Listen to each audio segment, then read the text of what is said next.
people ask, like, why do these Best Warrior competitions, why are they so important? And I hear that all the time. I hear, how does this help readiness? And all I can say is, like, you've got to be kidding me. I mean, it's because it's all about relationships, and it's all about networking, and it's all about people. And the more you know, and there's more opportunities where you can pick up a phone call and ask a question because you know who to call and get issues fixed. You know, when we have issues all across, you know, not just the military itself, but any organization, when you have issues, you know, face-to-face conversations, handshakes, relationships, that's where the magic happens. You can't lead an organization hide behind a computer screen.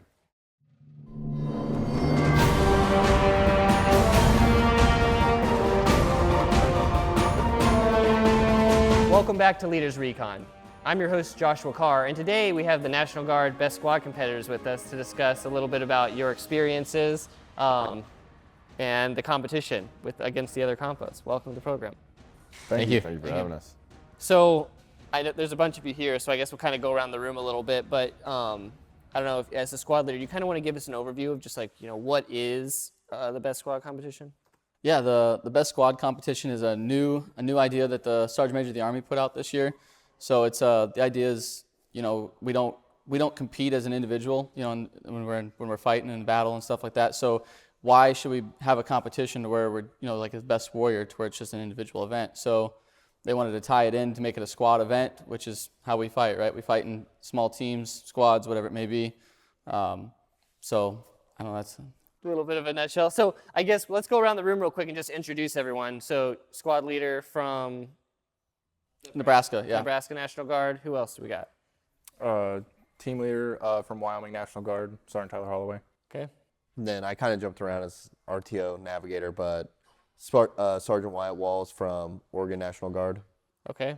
And Specialist Nathaniel Miska from Minnesota National Guard. Minnesota.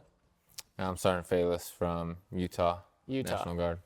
Nice. And then we have Master Sergeant, and you kind of spearheaded, you know, putting the competition together a little bit. That's correct. Yeah, there's a team and I from the Tennessee Army National Guard that were offered the opportunity to host the national competition this year, and we helped orchestrate and craft that magical event that took place back in July. And so it was a wonderful opportunity. Super blessed to be a part of it.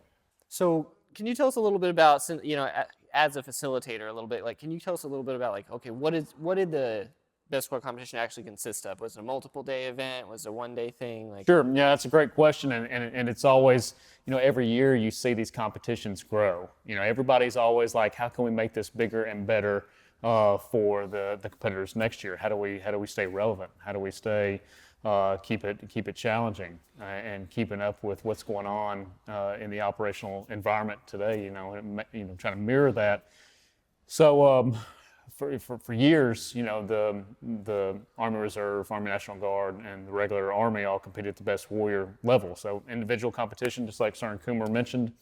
And this year it was announced that it was going to transition to the Best Squad, but most of the states had already conducted their competitions as the traditional Best Warrior, you know, individual events. So when we got word it was transitioned to a Best Squad, how were we going to shape that, what that was going to look like? So typically your competitions will take place in about a 48-hour period, all the way up to 72, you know, 120 hours, somewhere in there, 96 hours. But most of your national level competitions, it's how do you bring these group of soldiers from all over the country, from different organizations, MACOMs, backgrounds, skill sets, and how are we going to make them a team in a very short period of time? And so whenever I asked for a 10-day window to do that, I couldn't believe that they gave it to me. I said, I need 10 days. 10 days to get them on the front end, and obviously you build in the risk management, risk assessments, and get them to acclimate to whatever environment they're going to be operating in. But out of that 10-day window, it was 5 days of events, basically 5 straight days, nearly nonstop. of competitive events. Yeah. Of competitive events. That's So correct. it's kind of a long competition then. For sure. So I guess, and that kind of leads me back to my next question, if one of you guys wants to jump in, but like, so you all came up through the Best Warrior competition pipeline, I guess I would call it, which we've done some podcasts with some different winners before, and you won this year, right? Correct. So congratulations on that. Sir. But, how was that molding as an organization then real quickly when you hadn't worked together previously? So it was a little bit of a challenge, but I would definitely say that the national competition that the Guard put on, they threw in a bunch of what was kind of non-graded events, but team building events that I said really helped. Like, we may have been the 5 that were picked to compete, but I think all 14 of us that competed at that national level and the Guard level, we were all very well acquainted with each other, and we all got along great. Like, those team building events bonded us to that start, and that gave us a good foundation to start with. And then what the Guard did is they gave us a month down to train at the Warrior Training Center in Fort Benning, and that was where we really got that training with bonding with the 5 that were picked, essentially. And it was a really good time to just get to know each other, get to know who was the subject matter expert in what events, and then we could start actually game planning how we wanted our team to operate. If anybody else wanted to kind of add something on how that worked. Yeah, that portion down at Fort Benning was definitely perfect for what we needed because we were down there for a month. That's enough time to, some people break out of their shell. You got stuff going on at home. Everyone gets frustrated. You see how people cope with stress. That was really good to see. I mean, watching people break and seeing how to aid them in that situation is what helped us, especially the best squad competition. There were some days we just did not want to be alive. And being able to know at what portions people's buttons get pushed too far was really good for us, and then that ended up helping. So that month down at Fort Benning was very beneficial for us. Everybody kind of just fell into their roles as to, what you needed to do to who could push the right buttons on what individual to keep them going or whatever. And yeah, it was fun to see that throughout the competition. There was a few times where it was really good. It was a good time. So, what were some of the competitive events that you actually did when you went to the all-compo competition? So the All-Army competition, it started out as an E3B. So everyone was doing EIB, ESB, and the EFMB for the medics. And so that was our first thing, and everyone was going through it. And then after that, we went straight into our squad lanes, and they got us right after we did the 12-mile ruck march for the E3B, and they were like, here's an op board, here are your points, go to these points. And the op board listed a bunch of other additional details out, and they put us on a helicopter, flew us out, dropped us out, kicked us off the bird. And it's kind of funny, we were trying to get kicked off the bird rather quickly, but Specialist Miska over here, his lap belt got stuck. And so we're sitting there on the helicopter, and he's the first guy that has to hop out, and we're like waiting to get out, and he's like doing this, and then all of a sudden the crew chief comes over, and he's got 2 feet on the helicopter grabbing this lap belt, like pushing back with all of his force. He can't get it, and then the other crew chief comes around, and so we were on the helicopter for like an extra 10 minutes waiting to get off the bird to get his lap belt. Just shaking it. All of us have our rucks. We just can't see anything, and we got crew chiefs just yanking. We're at my like lap all belt. like, they're like, hey, 30 seconds. We're prepped and ready to we're gonna jump out, 3-step drop, get down on the rucks, ready to go. It's supposed to be quick and fast, and It was gonna look amazing. they had to but sit we there and all didn't they have to unscrew the seatbelt? Yeah, they had to loosen it up, and I had to, physically climb out undo of the it. whole seatbelt. He had to climb out of it. It was Yeah, we would have been Swiss cheese if it was war. but So you went into, so you did the E3B, Yep. then you went into some squad lanes and stuff, and then how long did that kind of last? So the squad lanes carried on for 3 days. 3 days. And what was kind of interesting is, so in our op board, we learned a bunch of things and the E3B. Unfortunately, none of us, we double no-goed. So, I mean, it was a really great learning experience to go through the E3B.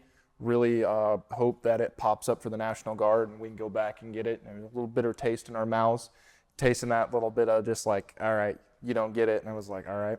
But we just put it out of our heads, went on to the next event.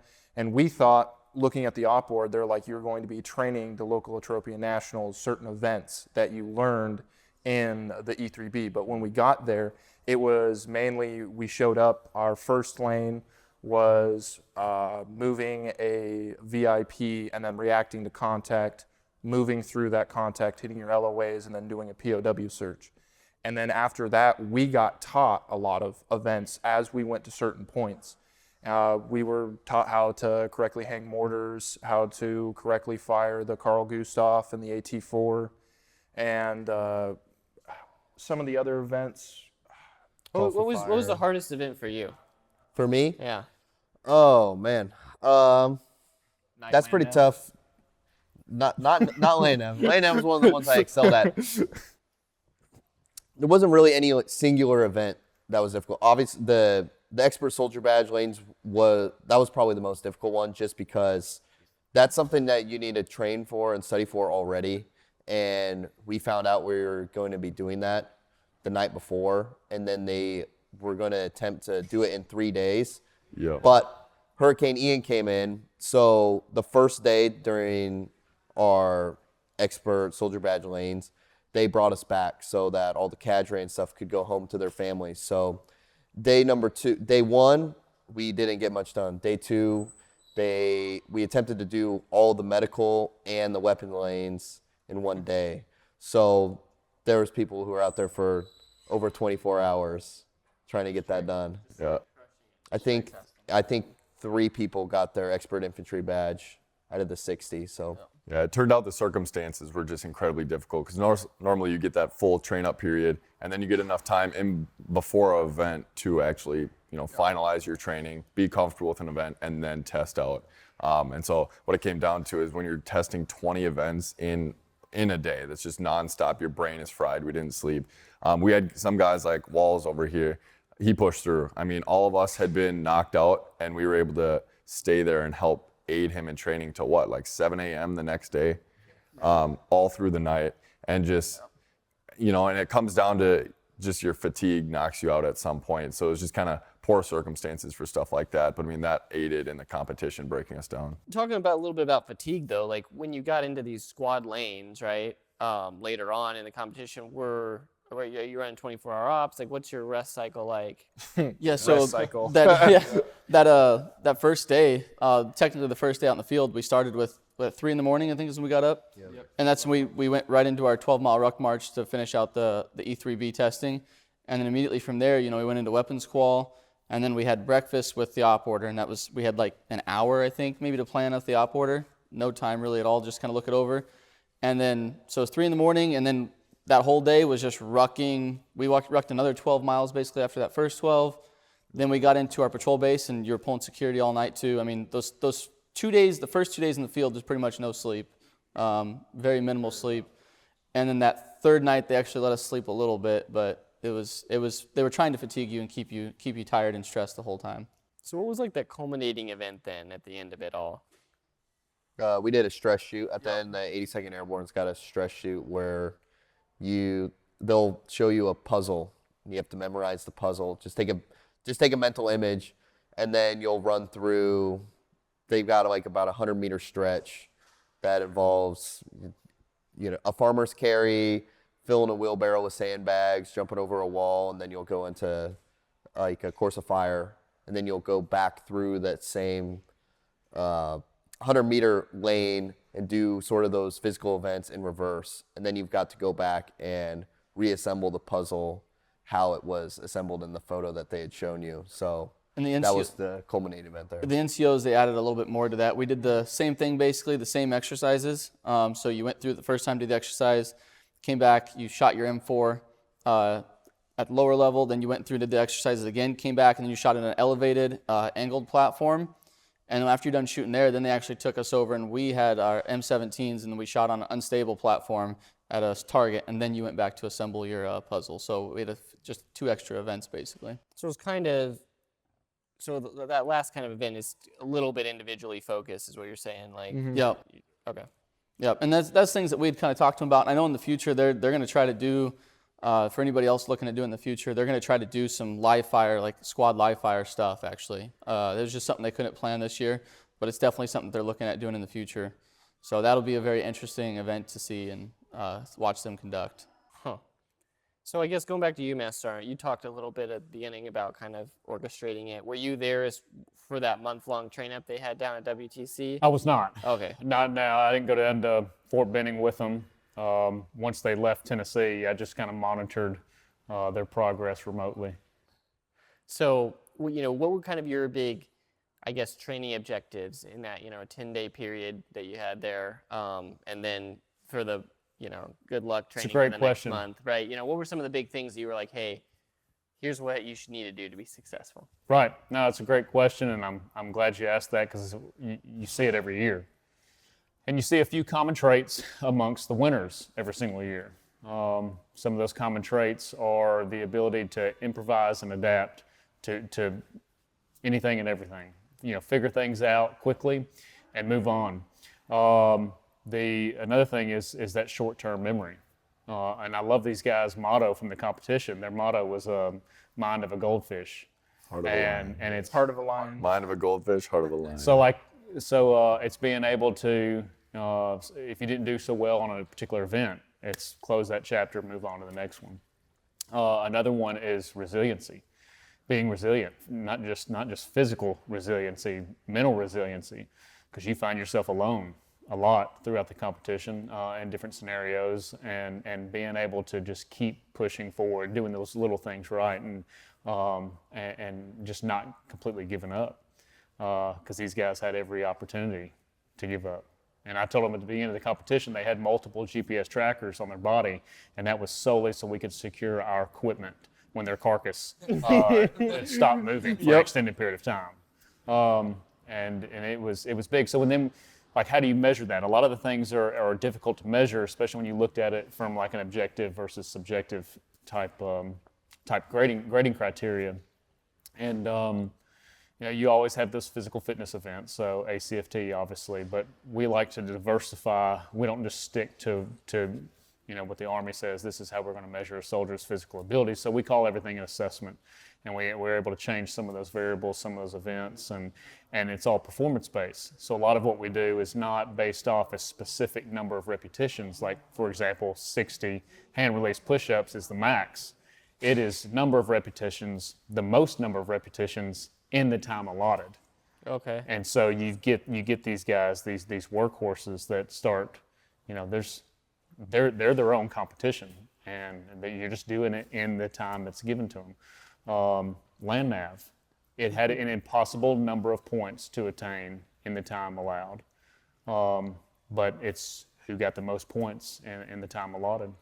And then you build in little things throughout the competition to enhance those points. So with land nav, you also had questions you could answer at each point, and it's not a self-correcting course. And you truly have to be proficient at those basic skills when you have no support. You can't see anything. You can't terrain associate. You have very limited viz. So you have to be very proficient. Because how do you measure the best of the best? How do you really separate the really good ones versus the soldiers that are just good? And so when you look at those events, and land nav's always a big one, marksmanship's always a big one, rut march is always a big one, and I'm big on unknown distance, unknown time. And So that actually was bringing me to the next question I kind of had, which was some of that unknown, like what was the competition from the competitor's point of view, which I figured as the victor here, you might have some thoughts on it. And that was like, when you went up to events, did you know what to expect at the beginning of the day for the events that preceded it, or what was it like for you going through it? We had a good amount of knowledge of events. There was somewhat of a schedule that was put out for us. Okay. But there was also a lot of unknown factors, one of which being complete lack of sleep for 4 nights in a row. I think maybe we got 8 hours altogether in 4 nights. Yeah, maybe. And that's generous. That's very generous. Heat, humidity, your body accumulates this stress over time. So there were a lot of things built in between these events that added an additional amount of fatigue. And like Master Sergeant Rodero said, you have to have a mind of a goldfish, where don't think about how tired you are, don't think about how gassed out that last event just made you. Yeah, it's done. Now it's back to 100% effort for this next event coming up.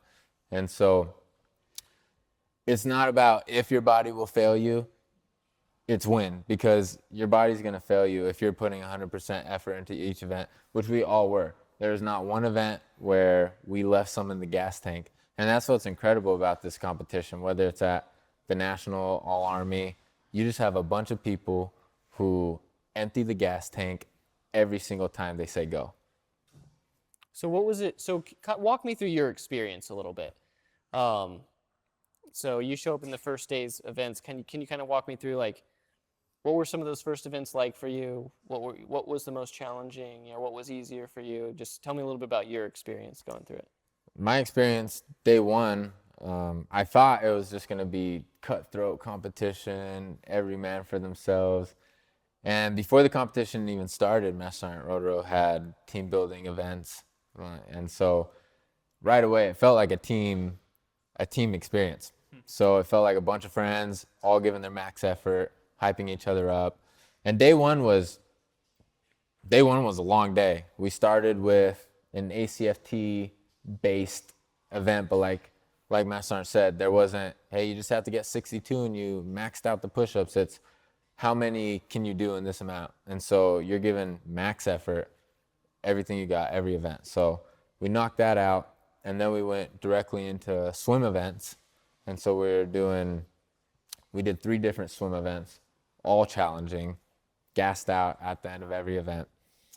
And right away, I was hurting after the ACFT. I was super smoked. I didn't feel great at all. And so there was a moment where I was worried. I was like, wow, like there's still a long day ahead. But you just have to get that out of your head. So then we swam. Then after that, we did a boards. And so we had a boards. And then following the boards, we were bussed into the woods. And it was probably, I don't know, 2,100? It was 11:30 because I watched when we got there was like 11 I think. So like 2,300. 2,300. Yeah, 2,300. The contraption. And we had a contraption. Yeah. And I mean, Holloway, say about the contraption. So when we got there, there was a pallet. There was the backing to a stop sign. You know, the steel, it's corrugated. It's got the holes in it. And then we had 2 separate pipes and 4 tires that were on rims, but they're the old like deuce and a half tires.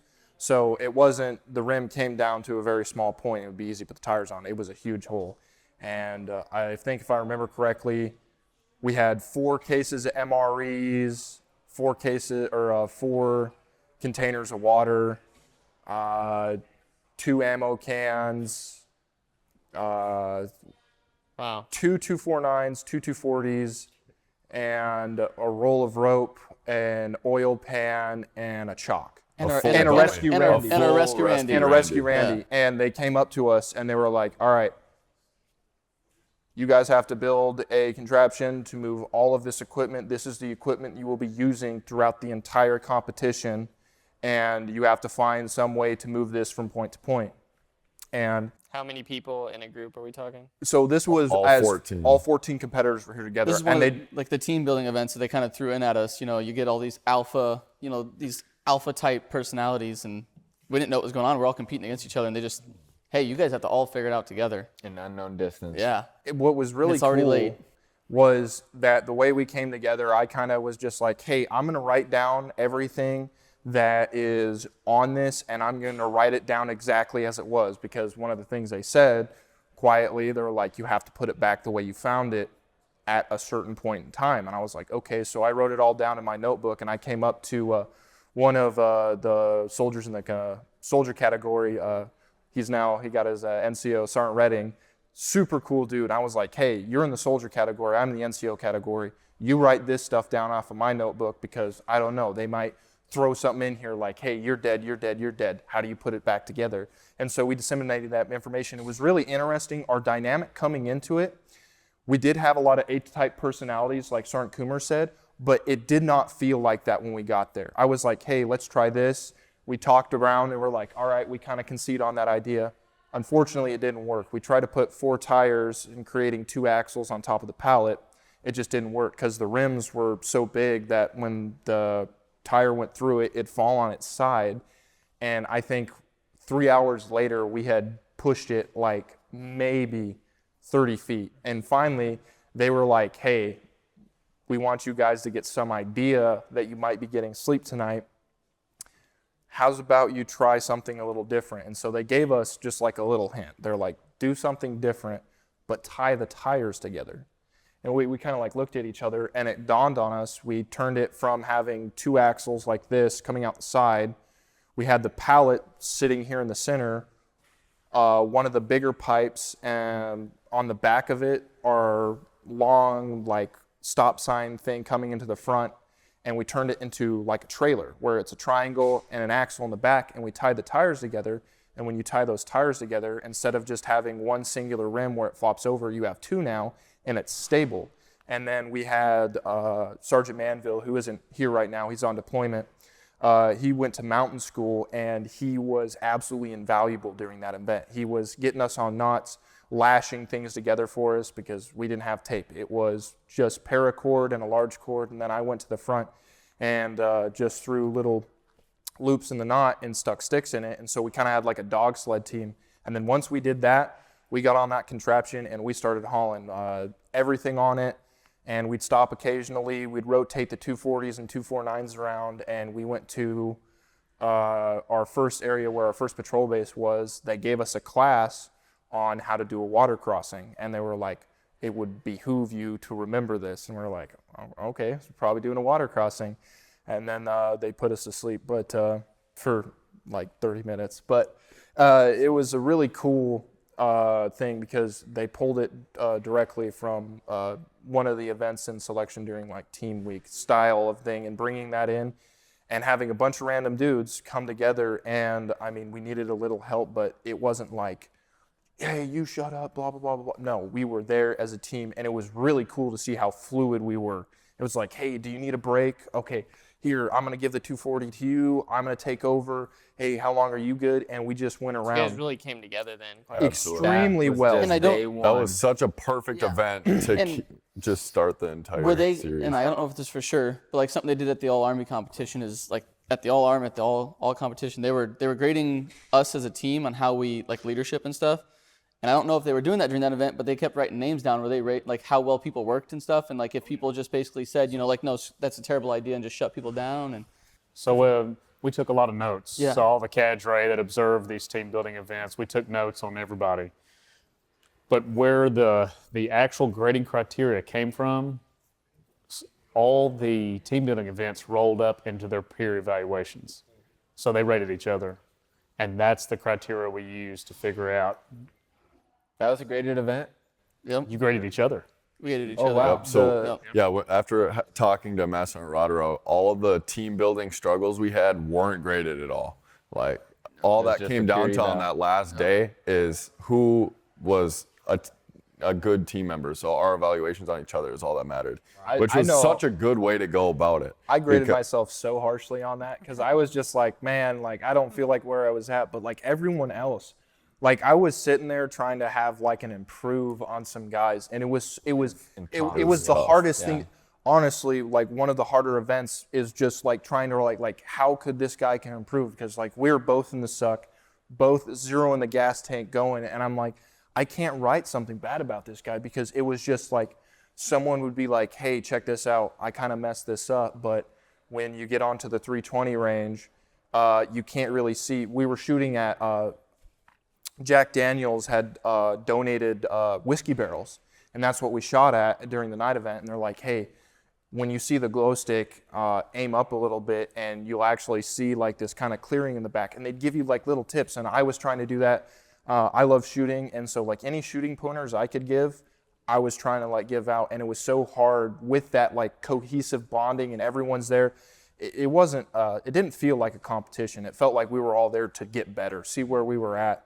And that honestly was the hardest thing to do. It was like, Yeah. Wall's over here. You can't beat his smile down with a brick. Like 0 hours of sleep, and he's just still there smiling. We're rucked 17 miles. He's smiling. I'm almost half dead, and I'm like, hell yeah. Like it just an amazing group of guys that came together in such a short amount of time. Like within 10 days. Well, so what was your train up like then? I mean, you know, all probably a little bit differently, but you know, if we just highlight a couple, like what did you do specifically on the to prep for the competition? So it was probably about minimum of 20 hours a week of training, which I would say 6 days a week, 2 hours a day of just physical training, basically. So That's split into, well, it's an interesting dynamic because you want to be able to max an ACFT, so short sprints, heavy weights, but at the same time, you also want to be prepared to ruck 20 miles if need be. So you're also doing aerobic versus anaerobic work and trying to excel in both, which is a difficult task, but that's essentially what a really physically fit soldier needs to be prepared for. And so between that style of fitness training, it was also all the technical stuff you need to be reviewing. So you also need to be, practicing your marksmanship skills, practicing your land navigation skills. Luckily, and it seems like we all have really great guardsmen states. And so I was meeting with different subject matter experts every week. So out on the range with the SARTS team, or meeting with the commo guys and going over dagger skills, things like that. So you have to rely on different subject matter experts to teach you the things that you're not an expert in. Everyone else is pretty similar, or? Not No, really. no, not at all. You go first. Let's go down the line. Okay, so my home station is in Cheyenne, Wyoming, and I live in Sheridan, and so it's 330 miles away, so it's really hard for me to go down there and get training in. So what I did is my buddy, he started his own fencing business, Deer Creek Ag Services, and from like 12 hours a day, I was out there working with them 5 days a week and sometimes even longer, and we were pounding steel pipe, running wire, and this steel pipe is 2 3/4 inch on the inside, and we had 2 7/8 inch pipe, 10 feet long. Each pipe you pick up is 100 pounds, and I'm sitting here holding these pounds on the side of a hill, and that's kind of what I thought was my physical work, because it was day in and day out, just pounding pipe, picking it up, moving it, rolling up wire, and then luckily I got to do some of the SART stuff. I got to go down, shoot, meet with some subject matter experts in my state, and so that kind of was my mix of physicality of working and doing that, and then getting my technical stuff in. Yeah, so I just came back from Tunisia in Africa from my AT. So I had a little over a week to get everything in order to head out. So it was, okay, what do I need to do? Probably get spun up on like weapons disassembly, stuff like that. Work out a little bit, because wasn't doing a whole lot of PT when it's 120 degrees in the desert and you don't have much water. But so everybody had like their own challenges getting there. Sergeant Manville is not here right now. He was on pre-deployment at the time. And then Specialist Vaughn, he had just had his first kid, like getting ready for the competition. So everybody had their own challenges getting there. But that's probably why like we're the best too, because you don't need a 6-month train up to perform. We're like at our baseline ability. Yeah, it's kind of like we're talking about, like best. kind of the unique dynamics of the guard, right? Like everyone has a little bit different scenario. 100%. Sure. So I work at the RTI, so I'm pretty blessed with being able to, every day I get plenty of time to go work out, go to the gym. But then I'm probably the least physically fit of everybody here, so that's probably one of my weaker points. So I try to work on that mostly throughout that train up period, just going to the gym every day, getting my cardio up. And then I tried to pound the warrior, your warrior tasks, disassembly, weapon disassembly, medical lanes, all that kind of stuff. I was really trying to get spun up, on like call for fire, and still a little bit shaky on that. But it just trying to hit the basic, just the simple stuff. Really, that's what's going to win it for you. The stuff that that you are good at. Focus on those areas. You might drop some other areas, but like you got to realize that when you're trained up, if you focus on what you're good at, and if you know that you can knock that out 100%, and then at the end maybe you kind of focus on some of those other tasks. But if you try to just get okay at everything, you're probably less better off than if you just get really, really proficient at what you can just absolutely destroy, and then try to fix some of your deficiencies and just get okay in the other areas. It's probably better than just being an average baseline across the board sometimes. That's what I've noticed anyways. I know everybody else probably has a little different view, but yeah, that's what I did. Yeah, and that training, that mindset of training is very beneficial, because if you need to be upper pack at everything to be able to move forward, and all of us had to move forward through all of our respective competitions. But for me, I was actually the youngest competitor, so my only train up has been the competitions, which have been excellent training, because regular guard status, M-Day, you're not getting the kind of training and work that we were doing. All these shooting competitions, you never get to do that. Yeah, you know, you can qual maybe once a year. So some of the stuff we were doing is just training that you wouldn't have been able to get normally. So the competitions themselves were, I think, some of the best training, and that's kind of all we had really had. But once we went to the all Army side, that's that full month at Fort Benning was incredible And training. you think that's where you guys really like kind Absolutely. of Being able to blend while you're training, and then once you take your uniform off, that's oftentimes a part people miss. Us being in the Guard, you're a civilian and you're a soldier, and those are two different complete lifestyles. So when you blend those lifestyles together as a squad, that's when we were able to mesh and being able to build that cohesion between us, being able to understand what people have on their civilian lives, if they have issues, if they have kids, those little things affect your decision-making processes and how you are able to compete and learn. So us being able to blend our civilian side and our military side, I think, is what built us as such a strong, cohesive team. So we kind of talked a little bit about the competition itself. We talked about your guys' train up.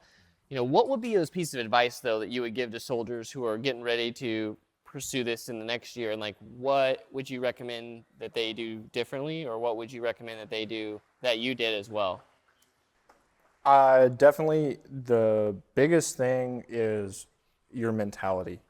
Is you got to be prepared mentally to be at your wit's end and still carry on. And I think that was a big thing. Is I noticed when I was going from my state to region to nationals, was seeing the people that, I saw people that were a lot stronger than me, a lot fitter, but they just tapped out mentally, and just one event, and that got on their head, their mindset, and it just started to cloud their vision. And really great soldiers, but they'd carry that failure with them through the competition. And at the very end of the competition, when it's that culminating event, when you need to be on your game, they're just crushed. They're like, oh, I missed 7 targets in this 3-gun match, and and it just carries on with that. And it's the mentality.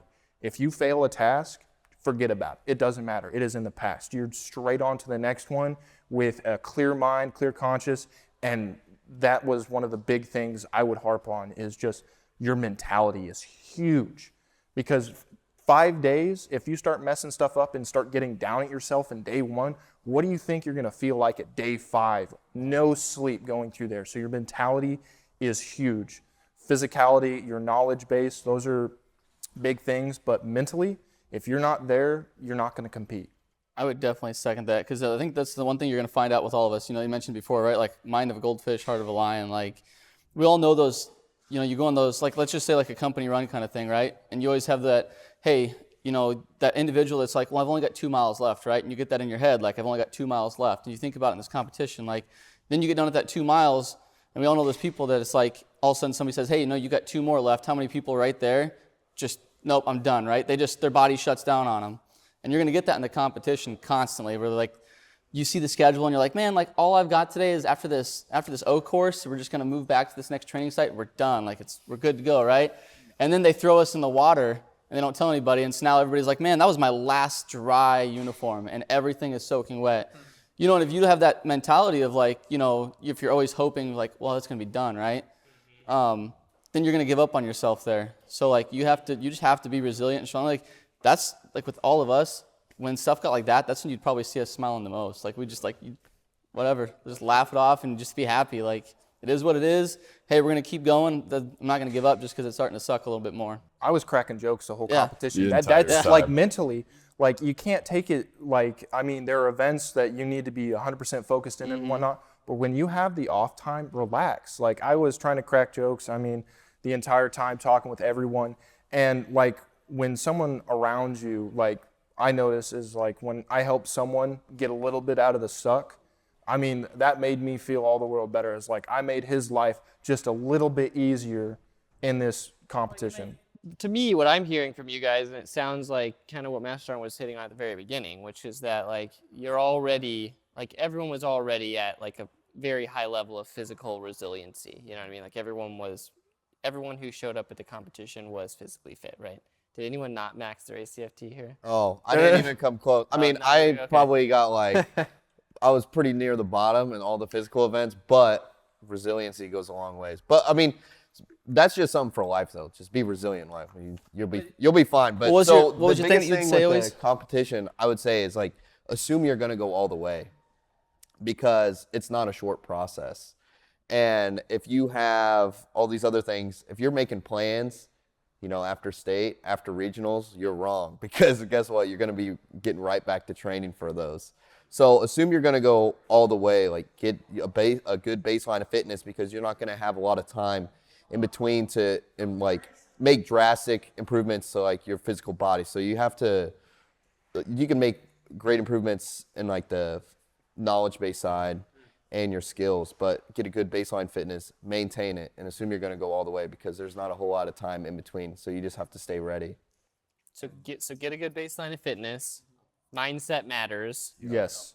What was your else thing do you always? have Happiness. Happy competitors always a. Oh yeah, a happy competitor is a dangerous competitor. He'd That's say what I that always constantly, say. like, because he'd always get comments even at the All-Army competition. They'd always be like, "Man, you guys are just like always happy." And that was your thing too about him. You're like, "Man, you couldn't take Walls' smile off," and he'd just always be like, "Happy competitor is a dangerous competitor." You're gonna be doing it no matter what. You might as well smile. So Yeah. I mean, I think with your mindset, your baseline physicality, another big thing is having a drive to not take no for an answer. Because I know a lot of this stuff at your units, it doesn't happen. And so sometimes you got to stand on someone's desk to be like, hey, like I need to get training in. I need my guys to get training in. You need to have that mental approach. I mean, obviously military tact and all that, but don't take no for an answer. Like if you've got free time and someone's like, oh, well, I don't want to do this. I'm like, no, it's your job. Let me get into the vault. Let me get behind weapon systems. Let me learn this. Or go up to the medics and be like, hey, medical training, what can I do? Tourniquets. How long do I need to apply pressure when I'm packing a wound with gauze? What type of gauze should I pack in there? It's just always have like the tenacity to learn more. Never settle. Just have that constant drive to keep wanting to get better, because you'll win like your state level competition and be like, oh yeah, I'm good. But regionals, you have no idea. I was competing against people with Ranger tabs and Pathfinder and all these schools I had no idea about. And so you can't just be okay with where you're at. You always have to be constantly driving to better yourself. And it's not like this far out goal of like, I need to be so much better. Just every day, be like, I'm going to be better than I was yesterday. And that mentality and that drive will carry you through the competition. Like, you know what, I wasn't so good at shooting. I'm going to practice dry firing with my pistol. I'm going to try to get my groups tighter. And just that mentality of learn something new every single day and better yourself is another huge thing if you want to do very well at this competition. And that also leads into, we can't get away from the fact you need to be proficient at almost every soldier task that is expected of us. So that's one thing that you can't really get away from, is you need to be extremely proficient at almost everything. So coming down to land nav, you need to be very proficient at land nav. Obviously, everyone has their strengths and everyone has their weaknesses, but the higher you go, you need to be good at everything. You don't need to be excellent at everything, but you need to have had enough discipline to humble yourself to the fact that you don't know everything. You need to review everything. They could throw anything, because at the national competition, they were throwing in things that some people had never done. Something as simple as the symbols for the weapon systems. Something as simple as that. Yeah, range cards. Someone who may not have studied range cards or sector sketches, things like that. Something small that, it won't be in a competition. Don't expect that. Be humbled in the fact that they could throw anything at you. Writing papers. And that brings me to kind of what I was going to hopefully wrap up with a little bit, and that I wanted to go back to you, Master Sergeant, and talk a little bit about, like, obviously you were involved in building the competitions this last year. What is it, if you had to do it again in the future year, what are some of the things that you would advise people to be prepped to, or what could they expect going into a future competition, either on the Best Warrior side or in the squad format? It's hard. That's a hard one, because it's when you look at the multi-domain threats that are out there today, I mean, the sky is not even the limit. So when you look at cyber, when you look at drones, and when you look at all this stuff, there's going to be some states, there are going to be some organizations out there that get really creative and in tune with these OE threats that are out there. And so I'm excited to see where that leads. But also joint partnerships. I see a lot of these competitions steering towards working with our folks on the air side, and using a diverse set of assets for our soldiers and airmen. In Tennessee, we've in several states, you've got Air and Army competing together all the way up into that state level, and then the Army continues forward with their rest of their competitions. But the relationships and the networking, all that's developed during. People ask like, why do these best warrior competitions? Why are they so important? And I hear that all the time. I hear, how does this help readiness? And all I can say is like, you've got to be kidding me. I mean, it's because it's all about relationships, and it's all about networking, and it's all about people. And the more you know, and there's more opportunities where you can pick up a phone call and ask a question because you know who to call and get issues fixed. When we have issues all across, not just the military itself, but any organization, when you have issues, face-to-face conversations, handshakes, relationships, that's where the magic happens. You can't lead an organization hide behind a computer screen. So that's where I think the underlying value with these competitions, and these guys are the future.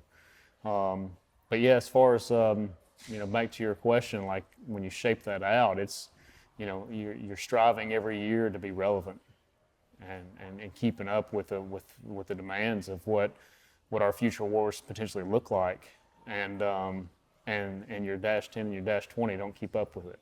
So and it's getting creative with that grading criteria, and there's not much better than peers evaluating themselves. And earlier when I talked about cadre, taking notes, and we had our own set of feedback, and that was to cover those gray areas. So we knew that Spencer Falis had a wedding coming up, and he may not make it to the competition.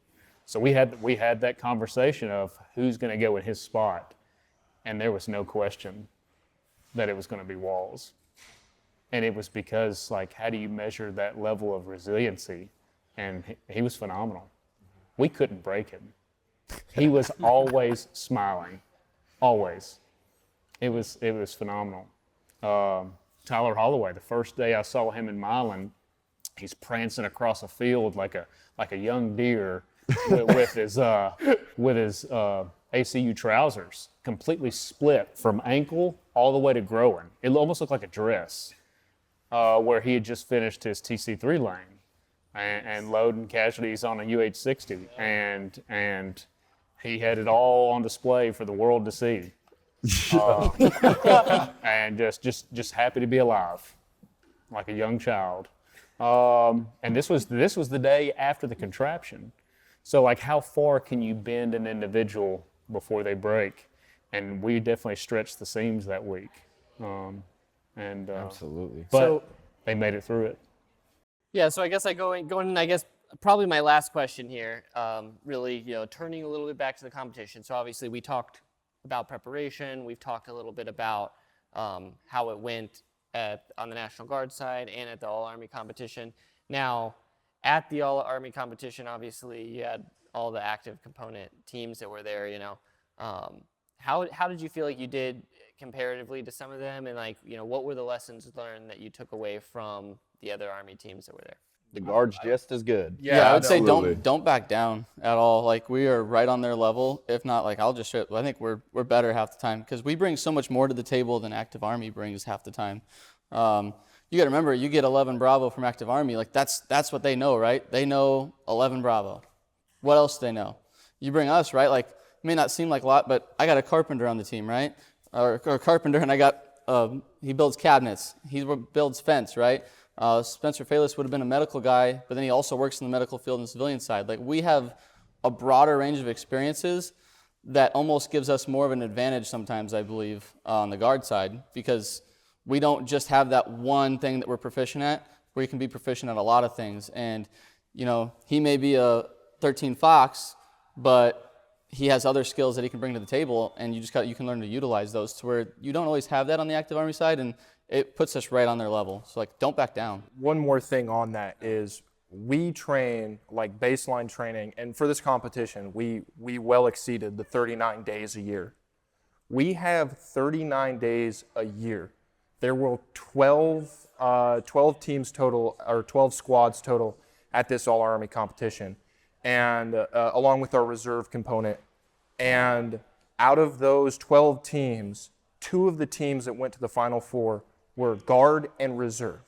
We do this 39 days out of the year.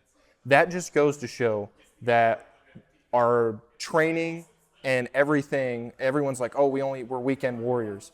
So what? These people do it 365 days a year. We competed at their level and we excelled. And so never sell yourself short as being a guard member. Really take that and hold it close, because all of a sudden, 1 second, you're doing your job back at home, you get called up immediately, and they expect the exact same of you and more, because you have such a short time to learn your job and be proficient at it. So I think that was a really cool takeaway for us, is how we competed at that level and excelled very well. Unfortunately, we didn't win it, but we were in the Final Four along with our reserve team. And it was really cool to be at that level, looking around, seeing all these active duty guys be like, why are these guys here? How did they beat our guys? We do this all year long. And never sell yourself short as a guards member. Really hold that self close. You learn so much in a short period of time, and we excelled. Absolutely. Period. Solid. Well, thank you guys for coming out and sharing some of your experiences with us, and hopefully we'll see many of you at different schools in the future. Yes. Absolutely. Yeah. Thanks for having us, sir. Thank you for having us. Sounds good. If you would like more information on any of the topics discussed today, please visit our social media pages in the links below. Tune in to Leaders Recon over the next few weeks as we bring in today's leaders and pioneers to discuss their experiences, share their wisdom, and help you grow as a leader. If you like this episode of Leaders Recon, please don't forget to subscribe below and leave us a 5-star review. You can find us wherever you listen to your favorite podcast.